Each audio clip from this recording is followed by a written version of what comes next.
Everything I went through in my life, every bad fucking thing I went through in my life, the 2 heart surgeries, all the name calling, everything I went through. If you learn how to flip that motherfucker on top of his head and say, hang on, there's so much power in this fucking thing. And if you look at life as it is a trial ground, a testing ground for where you need to belong, where you need to go. Suffering is a fact of life. It's a great tool to callous your mind. I make sure I do at least one thing every day that sucks. It could be for an hour, it could be for 2 hours, sometimes it's for 10 hours. But every day I do something to strengthen the mind. We're all looking for this great mythical mental toughness. Mental toughness doesn't come from sitting on the couch. It doesn't come from wishing it will come true. It comes from putting in the work. And you have to start developing your mindset. Mindset is not developed by wishing. Mindset is developed by doing and actually putting into practice. You have to look inside of yourself to see what you really want. What are you passionate about? We use these words and these little phrases of only the strong survive and all this other crap. They're all just fucking words. I get so tired of hearing people just talking. Like right now, someone may think Goggins is just talking. You don't know me. So when I speak from passion, I speak from experience, I speak from suffering. The only way you're ever going to get to the other side of this journey is you have got to suffer to grow. If you look at it as suffering, woe is me, this is bullshit, God kicking rocks. If you look at it like, okay, motherfucker, you're testing me now. I get it. Whenever I'm being like depressed, I go through depressed moments, like, oh, hang on. I'm getting tested. So you have to be aware of all the signals and signs that are being given to you from the world. When I say suffering, people cringe. People, that's the one word whenever I post about it, people cringe. It's not about suffering and how people may look at suffering. Like you have to just go to a place that just every day of your life is suffering. You have to tap into suffering every day of your life because we have so much scarring that we have to clean up. You have to look at suffering as almost like I look at failure. To succeed, you must fail. In failure and in suffering, all the answers are in there. All the answers to all the test questions, the test is your life. All the answers are in there. You don't have to live in suffering and pain and failure all the time. You have to learn, I need to visit it. To grow, you must suffer. And some people will get it and some people won't. But they have to see what their journey is to start their journey. Several people live to be 100 years old. They have great lives and they have great kids. Their kids go to college and all sorts of stuff. But somewhere in their life, there was a point where they had a decision to make. They can go left or right on this path. Left was the easy route. Right was the hard route. A lot of people take the easy route. And they had a good life that way, but the better life was going to the right side. And you may have 20 years of pain and suffering to get past it, but a lot of us die never truly starting our journey. You gotta start your journey. It may suck, but it will come out the other side. Like people hate working out.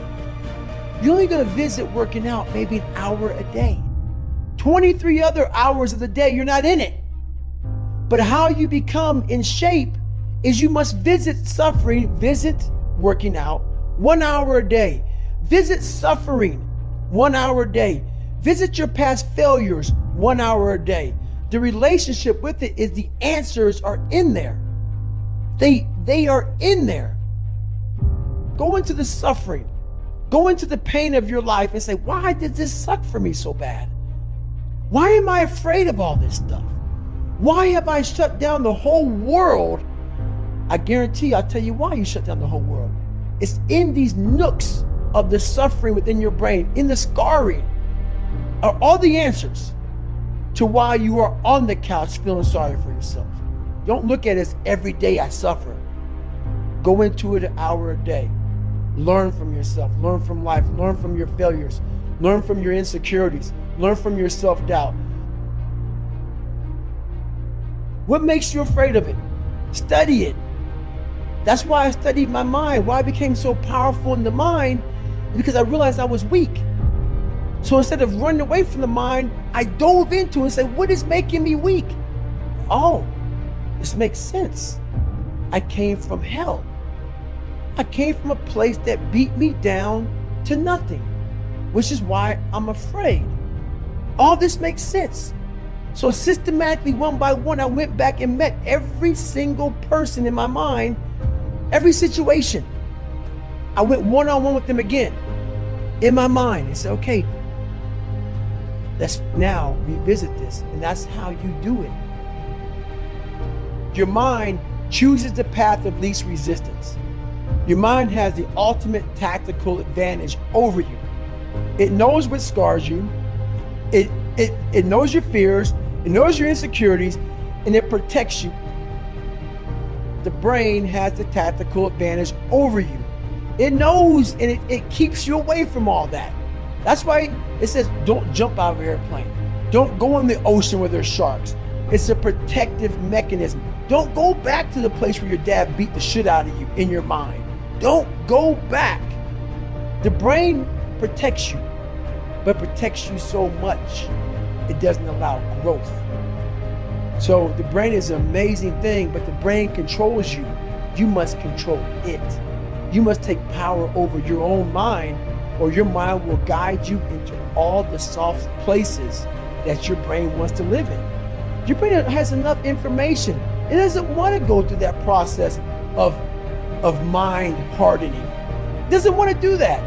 I gotta remember what time I gotta be here, what time I gotta be there. This is where I want to stay. I'm peaceful. I want to stay very peaceful and away from scarring. You definitely can sustain more than you do. The real problem is a giant percentage of the people are weak. People just quit, give up, don't do what they're supposed to do, don't do as many reps as they're supposed to do, don't work out, take days off just because they're lazy. And those are the people that get off the diet. What I realized for myself with other people is that life is one big tug of war between mediocrity and trying to find your best self. So there's tricks to all this crap in life. Life is one big hate game. One trick in this situation is, so I didn't want to run, so what did I do? I figured out a couple of things. Yeah, but sometimes let mediocrity think that you're giving into it. So I said, you know what, instead of going for a 20-miler, so go out for an easy 6 or 7. What that did in my brain, I said, okay, mediocrity thought it won. So let loose a little bit and let go of that, oh, this is gonna suck. This could be okay, it's not too bad. The second you get to mile 2, guess what happens? Greatness pulls mediocrity in the fucking mud. I think that mental health is the most important thing in the world, because the mind wants to have control over you. You need to have control over your own mind. So that's all about the mental health. Your mind's gonna always guide you in a spot that wants to make you feel comfortable and nice and secure. And it's in those spots that there's no growth. Without friction, there's no growth. So that's why I constantly preach about you have to get outside that comfort zone to find that every day of your life. In my old job, sometimes we would be facing really miserable situations, things that we were going to have to do. Maybe we had to go on a dive, a long dive, and the water was freezing cold, or we had to go on a long patrol through really steep terrain and it was hot. Or maybe we had to get our boats through the surf zone when there was giant waves. And invariably in those situations, someone in the platoon would say in a low voice, well, this is gonna suck. And then you know what we do? We do it anyways. That's right, sometimes things are gonna suck. And you know what you do? You do them anyways.